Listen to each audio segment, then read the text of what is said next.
Today, Precarious plays Transistor. You know what we should start with? Wave 10 again. This is much nicer than fighting a boss for, but Mr. Wave Tennigan traded the quiet life of a sanctuary vicar of a sanctuary vicar to become one of Cloudbank's biggest alternative broadcast personalities for his distinct blend of good-natured mannerisms and incisive social commentary.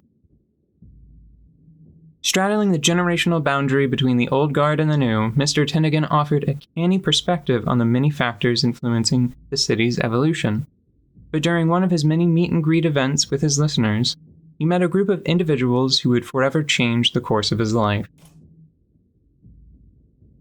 That evening, after his event drew to a close, Mr. Tennigan met members of the group calling themselves the Camarada. They invited Mr. Tennigan to come see what was really going on in his city, as long as Mr. Tennigan promised not to disclose any facts concerning the existence of the group. Mr. Tennigan outwardly accepted, for his curiosity would not be quenched, but he inwardly refused, for his commitment to his listeners precluded the keeping of any such secrets. First, he would meet the Camarada on their terms. As far as anyone knew, Mr. Tennigan took some personal time, as one day his broadcast simply stopped. He had never missed a day of broadcasting in his life, and so his listeners, while disappointed, were very understanding and both happy and concerned for him. A significant majority believed Mr. Tennigan finally took a break, as he often promised he would one day. Since then, Mr. Tennigan's young producer inherited his show, though listenership steadily declined to bottom out at just 22% of Mr. Tennigan's average. Ooh. Mr. Tennigan is dirt now? I mean, like, definitely, because we've got his bits in our... Mr. Tennigan is a packet of explosives now. You do one. I think you'll like this one. Okay. He's got a cool job. Farah Von Dale. She was Cloudbank's first ever sky painter. Yes! Someone who took the everyday occasion of the ever-changing sky and made an art of it. She worked for the pleasure of thousands who remembered they once took the sky for granted. Miss Von Dale gained a significant Miss Yondale gained a significant following as she transformed the skies around the city, and as her skill and popularity grew side by side, she started taking requests. One such request came from her heart. She was drawn to the district of Goldwalk, where her suitor lived, and there she would change the horizon to shimmering sapphire for the solstice, and for their and everyone's sake. This was when her heart became a liability. I think that was an adorable slip, but it was art when her art became a liability. I think you said heart. Oh, I definitely said heart, because it was her art. Adorable. Okay. Let's talk about administrative restrictions instead. Administrative restrictions over the northwestern part of Goldwalk conflicted with the breadth of sky that needed painting. Because of her physiological state, however, Miss Yondale disregarded the restrictions and painted away. Physiological state? Love? Is that what we're calling it? Okay. The result was stunning, as the majority of onlookers failed to find words to describe it. But because Miss Yondale wantonly ignored a front-page directive from administration, she was banned from sky painting for a term 2.5 times longer than she found acceptable. She petitioned for reprieve and came in contact with an administrator who suggested there were ways the term could be lightened. She was eager to learn how. Miss Yondale's gifted command over a dimension of the city's physical and natural beauty caused the Camarada to seek her out. While aspects of the city evolved at a constant rate, the particular way in which Miss Yondale approached her craft, with a strong, discerning, intuitive sense, but with an eye for the wishes of her followers, created a particular disposition that appealed to the Camarada. I just want to point out that her selections are awesome. They're meteorology and chemistry. Heck yeah. Yeah, do you know, just art stuff? Yeah.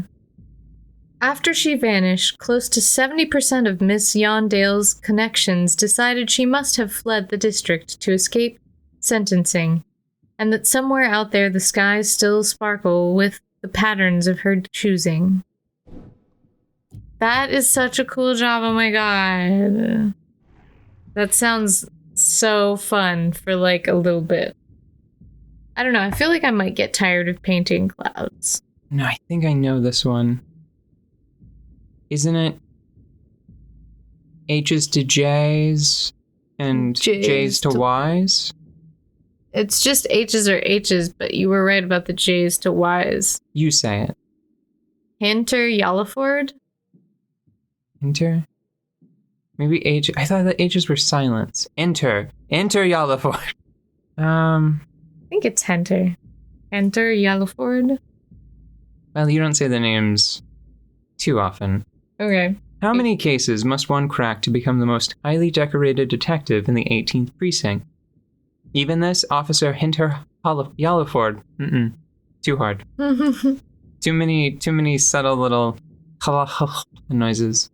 Officer Hinter Yallaford knew ahead of time, although he never acted prideful about it.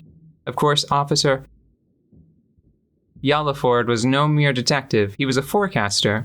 This was one of the rarest and least understood professions in Cloudbank, though the results spoke for themselves. Officer Yallaford possessed an almost uncanny ability to solve any mystery that blew into town. So it was that he became very interested in the reasons why Central Administration quietly decided to take down the northwestern edge of the Goldwalk District until further notice.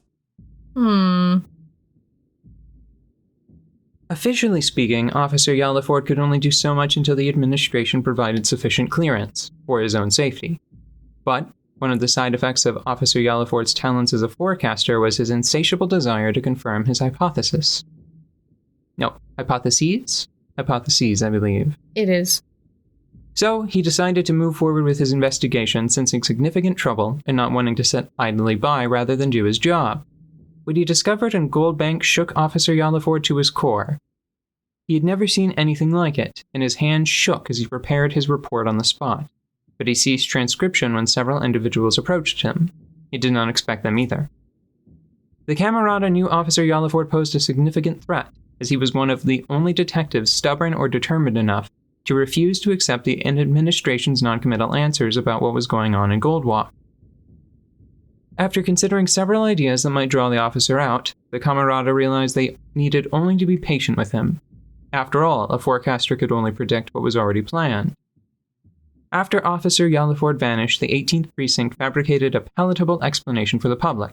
The officer was approaching retirement age, and together they agreed to name a quarter of his home district in his honor. Hooray! So we got all of these from the skills that you've been using in different combinations. Yes. So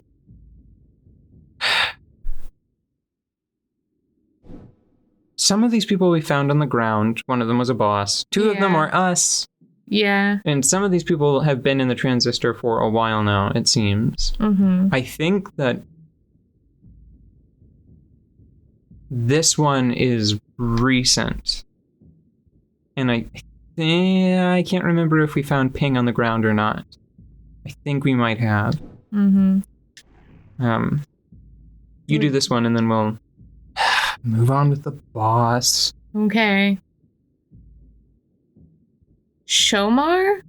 Strasberg? Shomar Strasberg? Yeah, that sounds like name. The S's are all probably silent. Homer Hosberg? No, all silent. Homer Harburg. Yeah, Homer Harburg. Homer Harburg. No, that's wrong. I'm going to say Shomer Strasberg because that's what sounds namely to me. Okay. And people can correct me. Okay. Considered the most elusive entertainer in Cloudbank by 12% of the population, Mr. Shomer Strasberg earned his reputation through numerous absurd public pranks and other daring or ill-advised feats. He's jackass. You know, he has... I was gonna say that, Wave Tennigan, based on the description and the overall face, Yeah. reminds me a little bit of Stephen Colbert. Stephen Colbert. Yeah, but radio instead of TV. But yeah, this guy, I think he even sort of looks more the part. Mm-hmm. Okay. Thus he earned the nickname the Magician from his many thousands of fans and enjoyed executing highly unusual, unscheduled performances in Cloudbank's most bustling neighborhoods.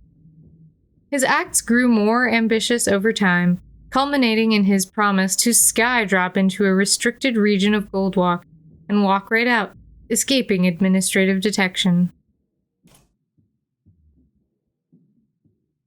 After constructing his personal glider, Mr. Schosberg sailed forth one evening from a high-rise rooftop to the delight of thousands of onlookers at ground level. Onlookers lost visibility of him as he flew into the dense fog hanging over Goldwalk.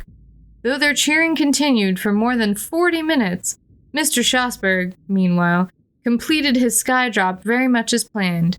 What he did not expect was that several individuals were waiting there for him when he touched down. The Camerata saw in Mr. Schosberg someone who commanded a significant influence over a young and vibrant sector of the city's population. Mr. Schosberg, for his part, initially mistook the Camerata for an administrative group and was shocked and disappointed to have been located so easily. His famous escape attempts likewise proved unsuccessful in this particular scenario. Nevertheless, more than 80% of individuals who self-identify as fans of Mr. Schosberg's work believe that his disappearance was all part of the stunt. And then they stabbed him with a sword.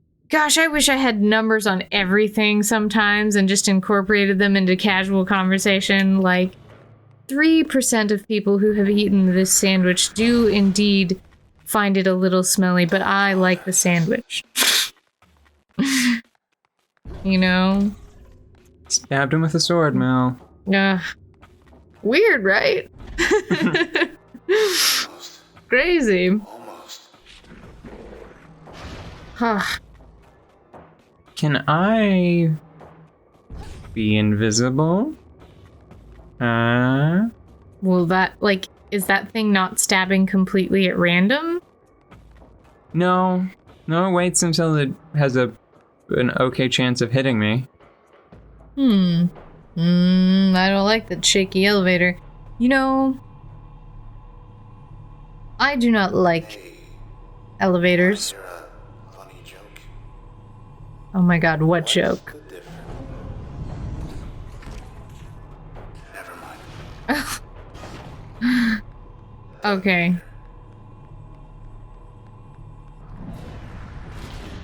Oof. When do you get to a point where you can do damage to this menace? In a bit. I think we're close. I'm pretty sure you fight it on the roof of the building. Just hope it's this building. Are we there yet? Sword. Red, wait. Please be.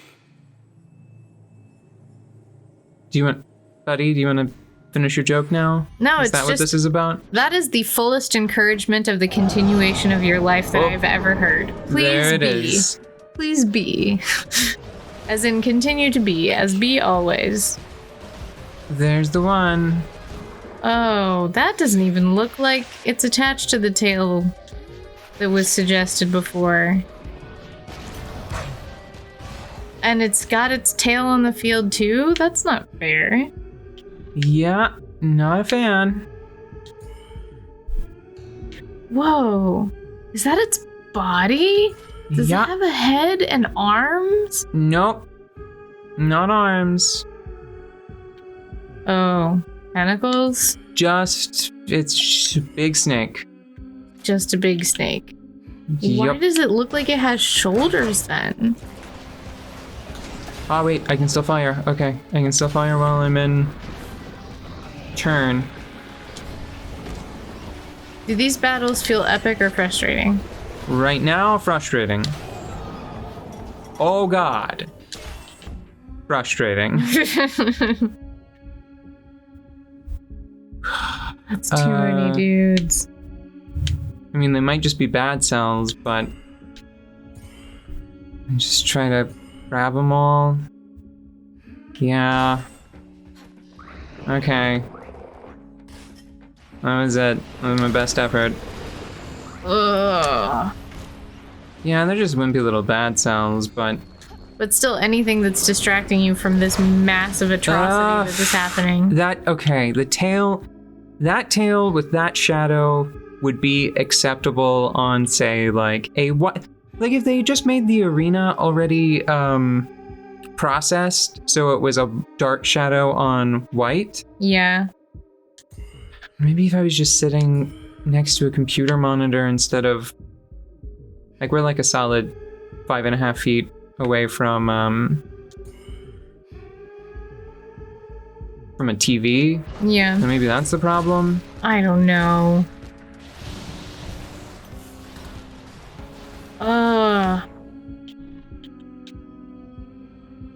Okay. So do you think that... Is the Camerata trying to destroy the city, or are they just mysterious and this is some sort of side effect from their efforts? I think that they messed up. I don't think that they were trying to destroy the city. I think that they probably had a power that is destroying the city. But that isn't what they wanted it to do, you know? You know, they seem to have collected all of these. Cool game. I was still... I was busy, like, getting hit. Like, I was in an animation, man. That thing just comes down too fast. It does. And you don't seem to get any, like, grace period for it, no matter what you're doing. There's something to be said. Oh, gosh. For, invincibility frames in certain types of movements, you know? Mm-hmm. You know what? I feel like this worked well enough before.